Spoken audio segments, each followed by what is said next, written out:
Hello and welcome to another episode of the Bearded Mystic podcast, and I'm your host Rahul N Singh. Thank you for taking out the time today to either watch or listen to this podcast episode. So today I wanted to discuss, because it's kind of elaborating from yesterday's discussion, about why it's important for children to have a strong spiritual education. Now, specifically, I'm talking about those kids that are brought up in Hindu households or with Indian spirituality. But I obviously will be focusing more on Advaita Vedanta. Now, I'm going to go through 6 reasons why it's important for children to have this spiritual education and the issues we face in the West.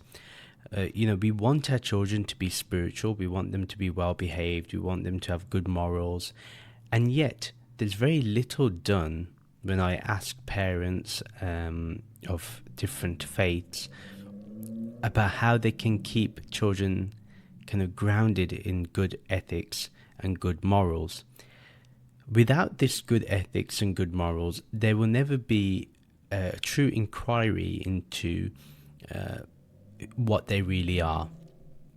And so the education of that only occurs when we at least open ourselves up to understanding spiritual ideals. Now, this also means that parents need to kind of wake up and also do more, because I don't think it's entirely the children's fault, because parents, they focus on education far too much, taking kids to these clubs that center around kind of their education, and that's all good, but in the end, what are you doing for them in terms of how to deal with life, how to deal with the issues in life?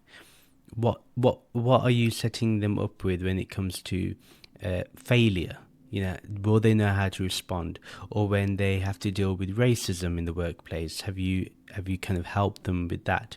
Or sexism or anything like that? Have you helped them to understand what to do?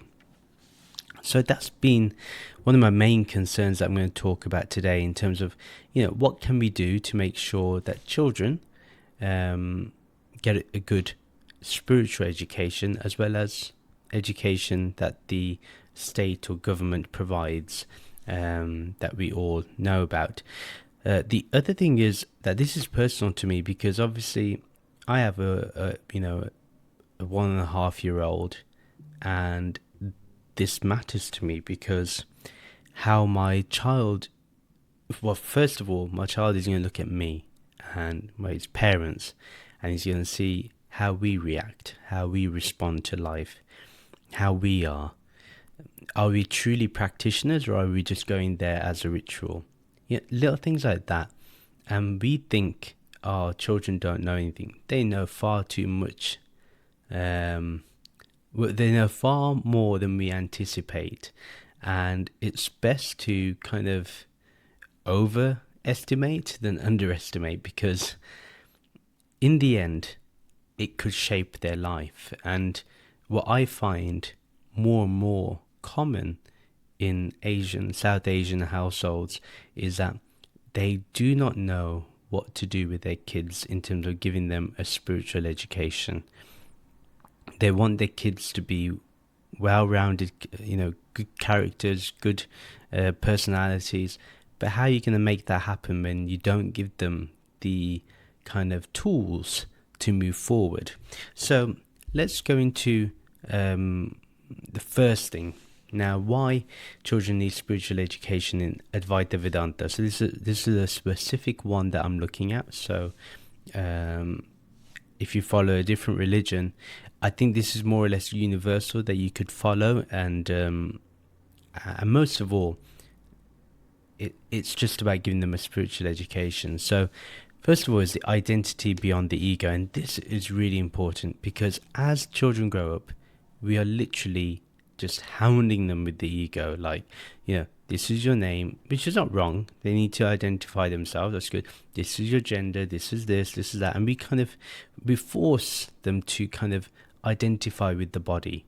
So, from a young age, we're told, this is what your grade is when you go to school. You are, if you're going to school, then whatever your kind of successes are, that defines you. This is your name, this is your gender, and it just, they get told what they are. They get told, what this body is, but they rarely are told, well, who are you actually? And the thing is, children have this beautiful sense of wonder. So it's not actually hard for them to grasp that they are the witness consciousness. One thing that I do with my 18-month-year-old is we take some time to just do breathing. It's not even that complicated. Just breathing, and it's one way where we connect, and that's all you need is connection. So, but in the end, when he starts to understand, and when we obviously give him those identifications about his name, his age, and all this stuff, we also tell him about what he really is. That, okay, you are the body, you are the mind, that's fine, that's what you have, but who are you really? And that education is important from the get-go. So Advaita grounds them in Advaita. So Advaita grounds them in the idea that they're not their roles. So, for example, if they're a son or a daughter or a brother or a sister or a grandson or granddaughter, whatever the roles may be, we tell them that that is not what their identity is. They're given a role, and, it's important for them to fulfill the responsibilities of that role, but that's not who they are, and we have to be clear on that. And that means that even as parents, we need to disidentify ourselves, because when we get into, well, I'm the father, that's my son, that's my daughter, they will do what I say, that's coming from ego, not coming from awareness. That's not coming from a spiritual place of presence. And this is important, because if you want a healthy relationship, we need to be able to do that, where we disidentify from the role and actually just speak to them one-on-one, knowing that they are the same as us. You see, when we come from that angle, things are different. It's a different playing field. And, one other thing is that they're not their thoughts. It's very easy today for, and thankfully, there's more discussion on mental health. So we can tell them that you're not your thoughts, you're not your emotions. They are things that you have, but they're not who you are. And it's really important that we guide them to be more mindful of that limitless awareness, and that they are the Atma, that they are Brahman. They may not be able to, you don't have to say you're God to them, that would be wild, but you can tell them that, you are awareness. And you don't have to mention God, don't need to bring God into the picture yet. Just make sure they understand that they are the awareness of their thoughts and their emotions. When they express to you, when they express the ideas that that the mind is taking in too much, or they feel upset, it's that time when you can just be present with them. And instead of condemning them for being upset, or saying, why are you upset? There's no need for you to be upset. It's much better for us to just say, what? Let me just be aware with you. Let's go into awareness right now. And this can just help us be more conscious as parents, and conscious of what we want from them. And trust me, this will prevent identity crisis that will happen much later on. Things that we can avoid. And it's really important that we tell them how to deal with their emotions. So if they're feeling that they are sad, that we are with them in their sadness, that we don't say, what, you shouldn't be sad, you got it so easy in your life. Do you think that's the right response to give to a kid? I don't think so. Just empathize with them. If we want them to empathize with others, we have to learn empathy ourselves. And that's why it's really important that children are what you truly are. If your children are showing a lack of empathy, that says a lot about you. Where they learn that is from their role models, and that's why it's important that they learn from their role models. And that may not be necessarily necessarily their parents. I'm sure my son will learn a lot from his grandma, from his grandparents, in general, from his aunts and uncles. I expect that, but at the same time, that doesn't mean that if he's going to learn from them, I can just step back and just be a prat or be an idiot. No, I need to be that representative of the so-called spirituality that I follow.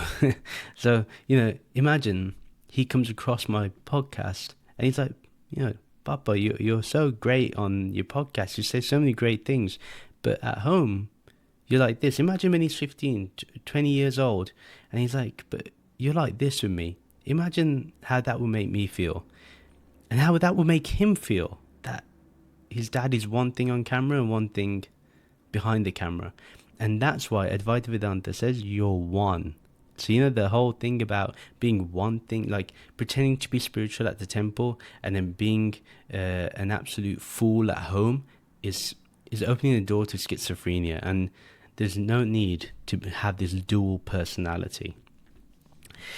Then the other thing is, and this is an important one, especially in the Indian community, in my opinion, the South Asian community here. There's immunity to comparison and pressure. And trust me, this is a big one. And, yes, this world is really competitive. It's hyper competitive. It's all about, who can be number one. And unfortunately, the education system kind of houses that view as well. Like, you're measured by your grades. You're also measured by your looks, by what your hobbies are, by what you like to do. And people judge you on that. I remember that. And this is, I'm expressing something that I wish I never listened to. But like, I remember I wanted to be a teacher when I was younger. And now I wish I was a teacher. Yeah. So, but I was told that, being a teacher does not make enough money. Just imagine, we're telling someone, and now I think I will never do that to my kid, because if he says he wants to be a teacher, a doctor, an engineer, whatever he wants to be, a businessman, maybe he wants to explore the world for a bit, I've got to be there to support that and let him charter his life. And that's important. So, and therefore, that doesn't mean that you have to measure your kid by their grades or their GPA or anything like that. That shouldn't define your love for your kid or the attention you give your kid. If your kid wants to improve, they will improve. If your kid doesn't want to improve, you need to see why they don't want to improve, instead of condemning them for not improving and things like that. So Advaita, it offers us that insight that, their worth is innate, it's within them, and it's unchanging. The value you have of them will never change, regardless of their grades, regardless of what they look like, regardless of their likes and dislikes. You will be there for them. If tomorrow, even this, if my child says he has no interest in spirituality, I have to support that. And you know what? That may be the most difficult thing in my life to do, but you know what? I have to. Because at the end of the day, if I'm going to teach him that you're beyond what you like and dislike, I have to practice that too. So most importantly, the other thing that this will do is that it's not going to tie the kid to any outer success or outer validation. It doesn't need that external validation or that external success. The inner success of just being calm, being collected, facing the trials and tribulations of life with strength and courage and without fear, that's more important. And they don't need validation from the world. They don't need validation from their parents. They are complete in themselves, and that's what we have to keep guiding them towards and helping them understand this, that they are that awareness that will not break, that will always remain with them. And then there's the third one, which is emotional resilience through disidentification. This sounds rather weird, but trust me, instead of telling them to suppress their emotions, of telling them not to feel this or to feel that, or if they end up being consumed by their emotions, like we have to guide them to not get consumed by them too. We can guide them to witness their thoughts, witness their feelings as passing waves, or and they don't have to cling to them. I often give the example that, and I practice this too, when things overwhelm me, then I just look at the mind, and I look at the screen of awareness, and I look at the mind, which is clouds of emotions and feelings and thoughts, and I just watch them pass by. Just like, the sky doesn't get affected by the clouds as they pass by. And these thoughts, these emotions, these feelings are all clouds that pass by. And I don't have to give them attention. I can just let them be, let them flow. And you know what? I can remain as that awareness that's there, that's always present, that's always here. And I don't have to cling to those clouds. I don't have to cling to those waves of emotion or feelings or thoughts. And this will build inner strength. We feel it in ourselves. I feel it with myself, that I am more resilient, as now I don't think I get affected as much by things as I used to.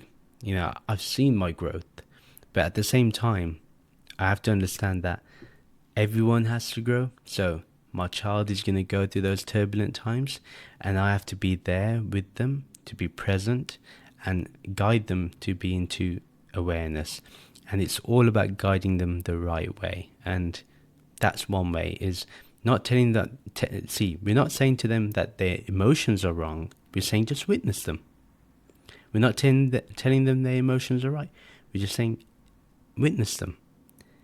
And this can be incredibly helpful.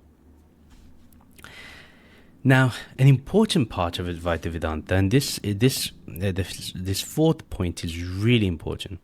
There's moral grounding, but without any fear-based religion.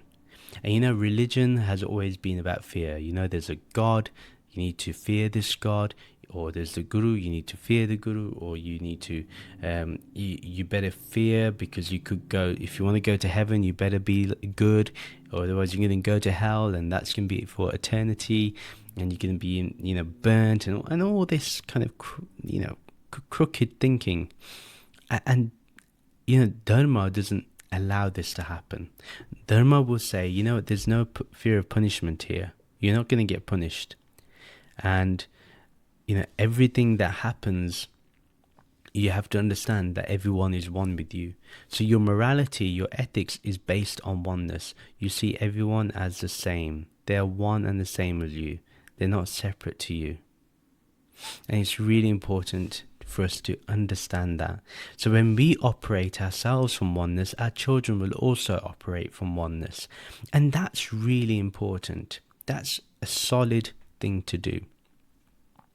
If we don't do this, then, we have to kind of understand that when we operate from oneness, then that also means our voting record. I've mentioned this before.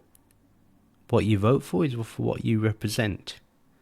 And frankly, if we vote for, or we vote for people that hate others without any reason why, that means that we're okay with hating others, that we're okay with harming others. So harming another is harming oneself.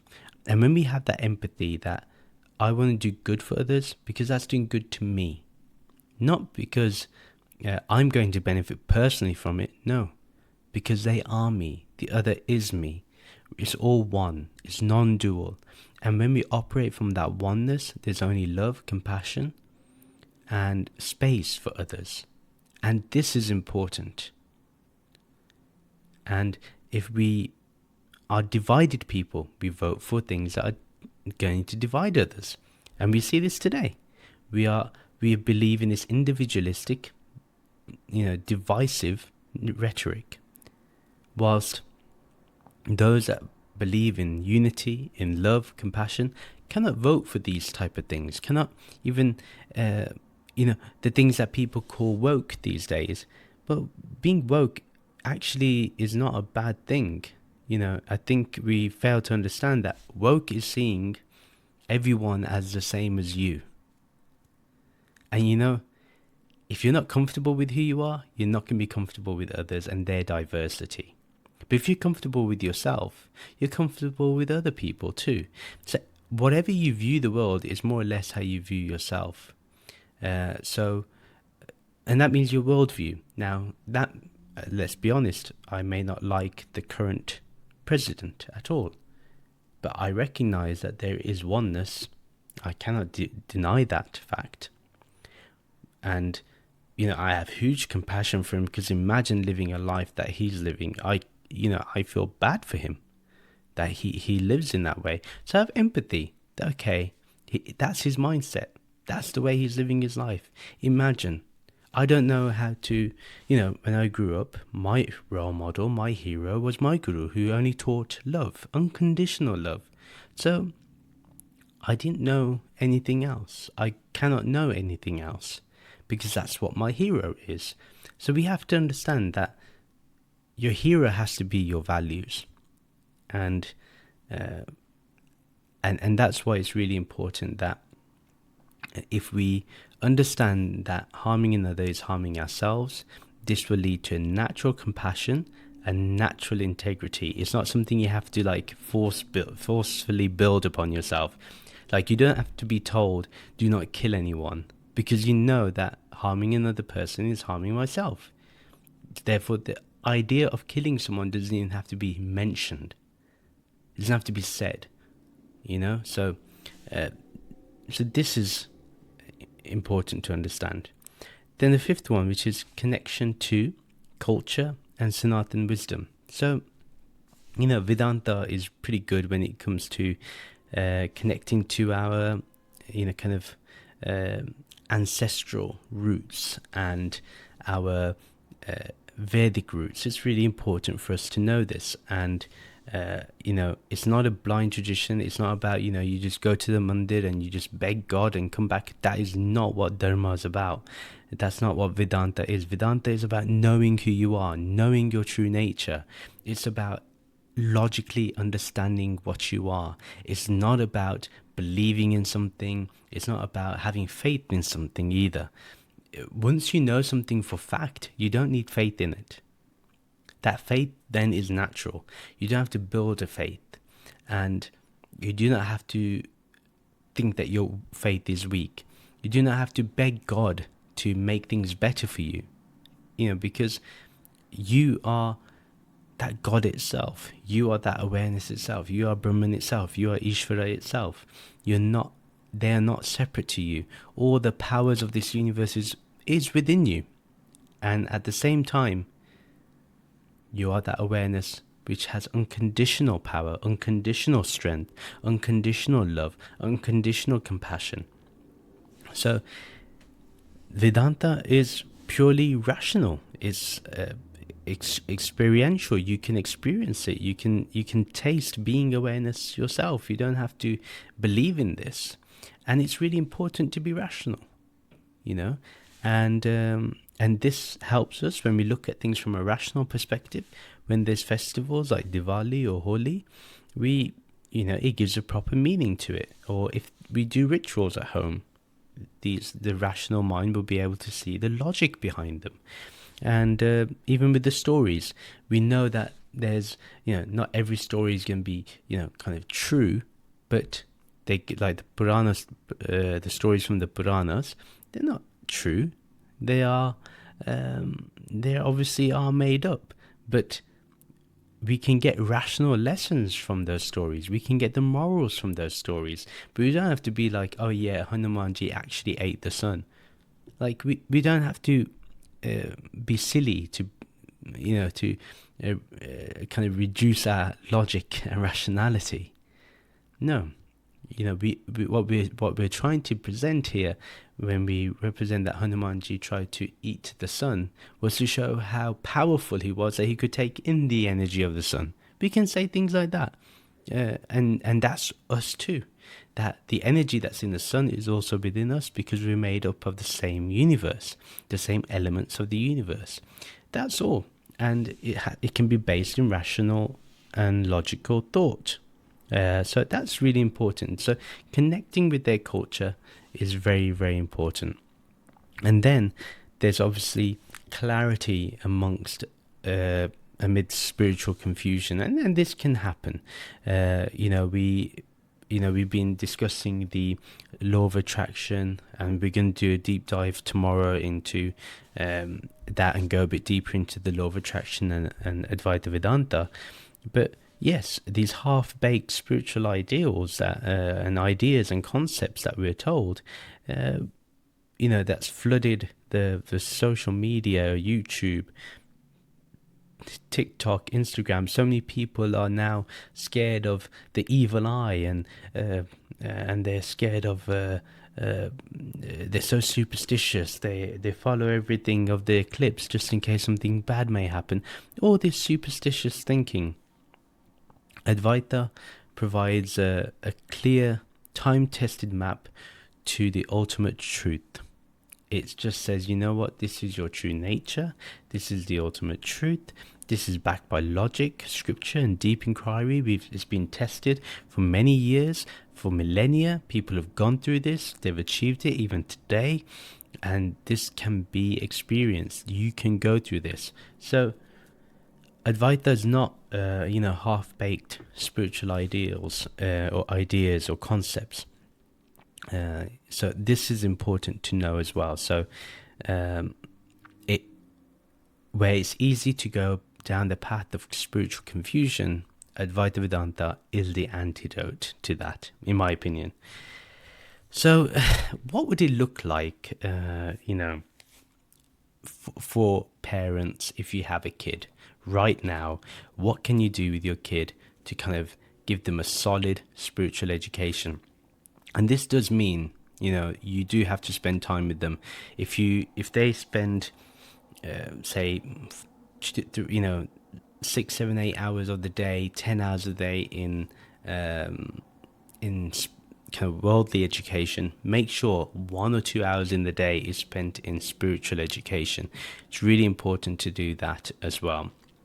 So, or you look at Saturday being that type of day where you go through the spiritual education, something like that. So what does that look like? So if from the ages of 5 to 10, it's okay for us to give stories with Vedantic values. There are books like the Vedas for children, Upanishads for children, the Bhagavad Gita for children, and they have tales of Nachiketa and Prahlad and simplified portions of the Upanishads, and they're told with visuals and metaphors. Get those for your kids. Go through them. Read them, and just be with them and enjoy those stories. And whenever they are going through any tough situation at school, maybe they're getting bullied, maybe they're bullying other kids. So make sure you tell them that this is not what you are. You're not this body, you're not this mind. Guide them. I'm not my thoughts. I am this light of awareness. I am peace. I am this presence. And that's all. And it's very important to do some guided meditation with the kids too. Some guided mindfulness, mindful remembrance. Things like, watch your breath. That's what I do with my 1.5-year-old right now. Watch your breath. And tell them, watch your breath like watching a river. Take them to the river, take them into nature so they can, just relax into nature. Say, imagine the sun in your heart so they can feel that light. With kids, you can do that. Yes, when you're older, you don't want to be hearing that, but even as an adult, that's fine, but this is important, that we go through these practices with the kids. And it's important to also introduce them to Sanskrit terms. So whether that's the Atma, Maya, Sat, Asat, Dhyan, and explain them in simple terms. And this then will help them build knowledge with the source language. So whenever they come across these words, they can recognize it. So that's important. And then, when they're 11 to 15, they're more introspective. So now you want to have interactive discussions with them. So, you can ask them, well, what is real? Who am I? Where do these thoughts come from? And encourage inquiry, not just answers. Like, get them to really inquire into it. There's no need for them to give you an answer. Just tell them to go into the inquiry. And give them conceptual foundations now. They're no longer like little kids where they need stories. So now they need deeper concepts. So it's really important for us to go through that as well. Like, don't keep telling them Puranic stories at this age. It's not going to interest them, as much. So explain what creation is, how did creation appear? Tell them about the 3 states, the Avastatraya that we've talked about, the waking, dreaming, and deep sleep. And tell them about Maya by using real life analogies like the dream world versus waking. Tell them about the rope and snake analogy, the clay and clay pot analogy. These things will just help them when it comes to understanding the deeper spiritual truths. And then the practice of vichara, self-inquiry, really important. Introduce them to journaling or give them thought-watching exercises. That's really good, just getting them to observe their thoughts for a bit. 5 minutes, let's just observe our thoughts. For 5 minutes, why don't you just journal what you're going through? Maybe nowadays with technology, you can incorporate Google Docs and you can ask them to write a journal, and you can journal too, and you can share what you're going through, and that can be a collaborative kind of process in the family. And then, tell them about stories about role models now. And it's really important to tell them about real people like Adi Shankaraji, Swami Vivekananda, Kabirji, Guru Nanak Dev Ji, Sri Narayana Guruji, anyone from your own tradition. I will tell them about my guru and stuff like that. Tell them about those stories, and that's fine. Those stories are good now because, it helps them to kind of understand that this can be possible, in today's day and age. And it also inspires them to go through by example. So it's not like you just give them fantasy stories, but you also give them real life examples where they can be like, it's possible. Spiritual enlightenment is possible. And trust me, if they can be enlightened a lot younger, imagine what the world would be like in the future. And this is what I mean. Our priorities are all wrong in today's day and age, where we should be kind of guiding them through, self-restraint, and instead we're saying, here's a phone, here's this, here's what you desire, and so they're not able to fully develop, and that's why it's really important that we kind of help them with technology, but help them properly. So that's an important one. And then when they're 16 plus, they're obviously teen and young adults now. They're getting ready to go to college. They probably will have a lot more mental stress now. So really, it's good to kind of introduce them now to lightly, not too deep, but with simplified commentaries. Maybe you can create those commentaries yourself, so that's a practice for you. But do some Upanishadic text study. So really important to start with the Upanishads. Then maybe you can look at the Brahma Sutras, or you can go through to the Bhagavad Gita. If you want to skip the Brahma Sutras, that's fine. But do simplified commentaries. Do simplified commentaries on like the Mundaka Upanishad or Taittiriya Upanishad or the Katha Upanishad, or select specific Bhagavad Gita verses, and just go through them with the kids. Do discussion circles with them, like maybe say, why don't you invite some friends? Let's do this little dialogue on topics like ego, suffering, happiness, fear. Some very basic things. And that way, you can go through these topics and explore them together. And that will help us, that will help them become well-rounded personalities that can deal with these things, deal with these emotions. And then now you can introduce them to like more meditation and stillness practice. And this is really important because in a world which is grabbing our attention, we want to turn inward for a bit at least. The world will always demand our attention. That's its job, that's its nature. But we have to bring our nature back to our true self, back to awareness. And for that, we should do some silent sitting. Maybe we do some mantra japa for a bit, then we go into silent sitting. Maybe we chant Om for a bit, and then we go into silence. Watching our thoughts, breath awareness, anything like that, which can help us just, calm the mind down for a bit. And having an everyday practice of that, even if it's like 10 minutes, that's helpful. Trust me. And, link Vedanta to modern life. If you think about it, Vedanta is helping me when it comes to stress, when it comes to identity issues, with social anxiety, with existential doubt. Anything that I've gone through in life, it's helped me. And likewise, it will help them too. So I'm going to give a really radical example. And there's a reason why I'm using this as an example. You have a kid that doesn't identify with the gender they were born with.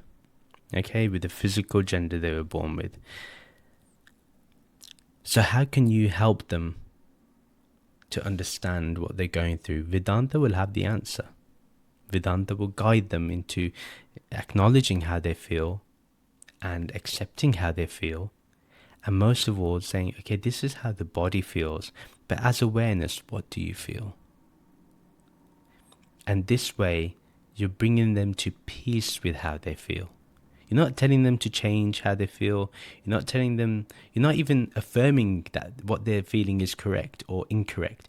You're just telling them to feel it and be aware of it. And what does that feel like? And that's all you have to do. And I believe that this is not only conscious parenting, but this is also helpful for parents to grow spiritually and be the best examples of spirituality for their children. And, I would love for my kid to be 21 years old and be like, you know what, Papa, this is what I feel like. Can you guide me? What can I do in a situation? Or even something as simple as this, Papa, can you just sit with me for like 10 minutes? And just sit with me. Even that. But again, one has to represent it ourselves.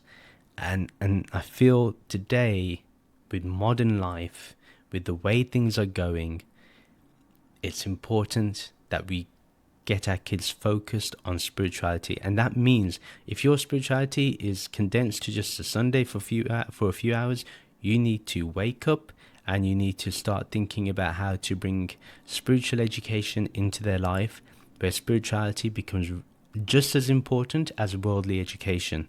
If you want your kid to get a degree and go to college, get a degree, or get a business and be a millionaire, billionaire, whatever you want your kid to be, just as much as that, you need to make sure you want them to be enlightened beings. That's the way we should be feeling. This is the way we should be approaching things in life. We shouldn't be saying, you know what, I believe that you should contribute to society. But if you're contributing to society and you're living in society, but you're an absolute horrible person, you're horrible to your children, to your family, but